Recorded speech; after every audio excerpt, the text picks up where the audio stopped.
tracing the origin of phishing emails. In this subsection, we will focus on tracing the origin of phishing emails using the header information. Knowing where an email comes from can help you determine its authenticity and protect yourself from phishing attempts. We will use the same complete phishing email header example from the previous subsection. Now let's start tracing the origin of a phishing email. As I was telling you in the last section, this X originating IP in the X header is not the actual originating IP.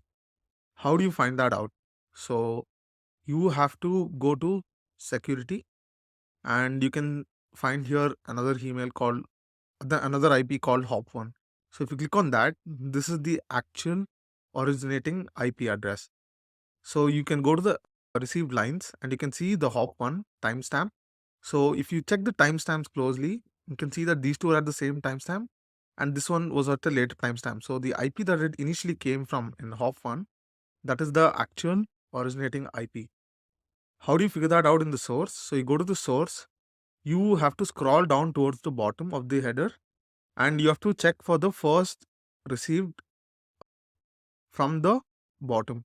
So you can see the first received is here and you can see it has the same IP address that we're looking at, 180.242.199.101. So this is actually the originating IP.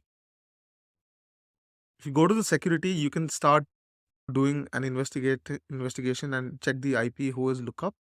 So this will give you a network name, but there's not much information there. You can see that this is from Jakarta, so Indonesia. So that's where this is actually coming from.